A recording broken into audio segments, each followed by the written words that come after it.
Good evening, ladies and gentlemen. Welcome to this meeting of the Council of the Town of Oakville. I invite everyone to rise and join Council in O Canada.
Thank you, everyone. Please be seated. I will now give Council's opening prayer, followed by our moment of silent reflection, after which time we will begin the meeting proper. God grant us understanding and patience that justice, truth, and honesty may be evident in our decisions. Make us mindful of the needs of the people throughout the town of Oakville. Help us govern with the wider community in mind, and so create in us a desire for progress and responsible action. We ask this in your name. Amen.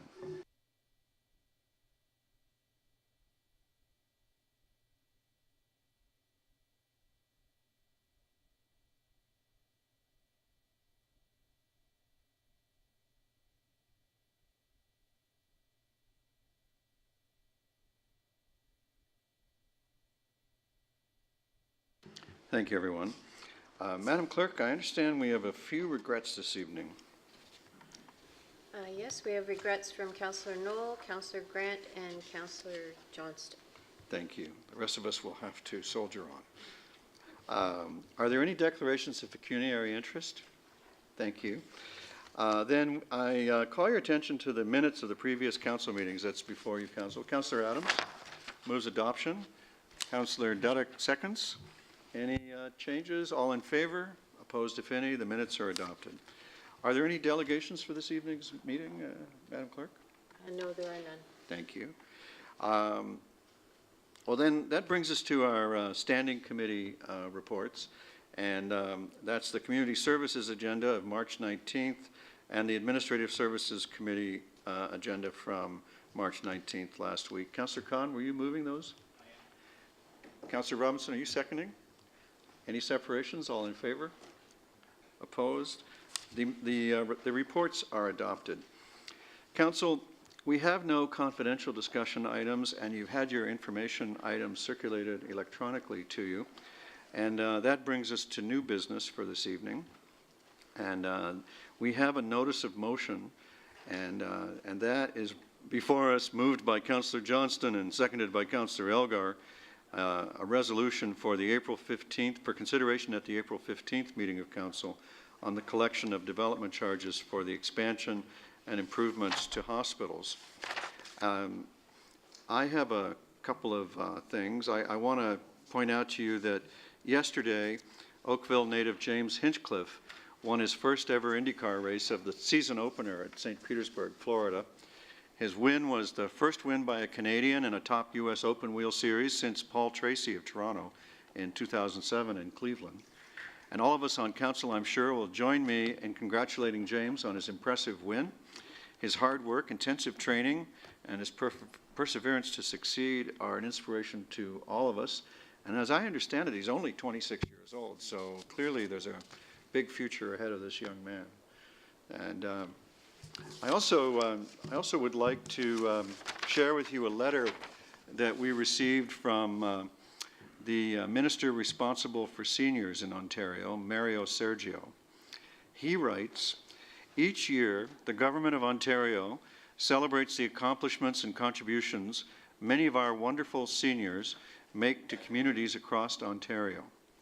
This year, the Senior Achievement Award will once again highlight the significant voluntary and professional achievements made by individuals after they have reached the age of 65. I encourage you, and by that he means everybody in the province, to participate in the 2013 Senior Achievement Award Program by nominating a deserving senior. As Minister responsible for seniors, he says it's his great honor this fall to join the Honourable David C. Onley, Lieutenant Governor of Ontario, in officially recognizing award recipients at a ceremony to be conducted at Queen's Park. The nomination forms and the information outlining the program are available online, and the selection criteria and procedures to be followed are all there at ontario.ca/honors and awards. And as a former English professor, I'm still getting used to the idea of sticking 3 words together like that, but honors and awards without any punctuation. The deadline is not until the 15th of June, so everyone has time to get out there and nominate a deserving and worthy senior. And I want to mention that this month we've launched the 12th Annual Community Spirit Awards for Oakville. And these awards are in 8 categories, including seniors. The first category is in the category of accessibility, and that award is sponsored by Medichair Halton. The second category is in the arts, and that's sponsored by the Oakville Beaver. The third category is the environmental category, and that is sponsored by Tim Hortons, we're very proud, their head office is here. And Councillor Adams, I don't think you have a conflict on this one. His spouse works there. Our fourth category is group volunteer, and that's sponsored by Sun Life Financial. Genworth Financial is sponsoring the 5th category, heritage and history. Paradiso Restaurant is sponsoring the individual volunteer category, category number 6. Number 7 is the seniors category, sponsored by Chartwell Oakville. And number 8 is the youth category, and that is sponsored by RBC, the Royal Bank of Canada. We'll be celebrating those winners on June 12th at the Queen Elizabeth Park Community and Culture Center in lovely Bronte. And the award this year has been commissioned by a local fiber artist, Donna Funnel. And the nomination forms are at all of our town facilities, our libraries, our rec centers, as well as online at oakville.ca. In fact, you can fill out the application entirely online, or you can download a PDF and fill it out by hand and bring it to one of these locations. But you have until April 15th. The nominations close in the middle of next month, and I hope that everyone will get out there and get their favorite nominees in for all 8 categories. Councillor Duddick? I was just under congratulatory notice. Congratulate David Lee on having won the Reporter of the Year award. Well deserved, so we offer our congratulations. We're all wondering, did you get a raise? Well, I'm sure there's one coming. It's in the mail. All right, well then, thank you very much for that, Councillor Duddick. I join, and all of Council joins her in congratulating you. And we hope that, we hope that there's many more in your future. I can tell by your grin it was a fairly pleasant experience. It was better than a poke in the eye. All right. That brings us to regional reports and question period regarding town boards and advisory committees. Anything? Thank you. Any requests for reports? Thank you. Perhaps a mover and seconder for the bylaws. Councillor Duddick, Councillor Elgar. This is authority for bylaw 2013-13, the bylaw to prescribe rules and regulation for parks, and that arises out of the standing committee report, and 2013-31, the bylaw to confirm the proceedings of meeting of council. All in favor? opposed if any. The bylaws are carried. That completes our agenda. Thank you very much for your time and attention. It's been great working with you, and we are adjourned.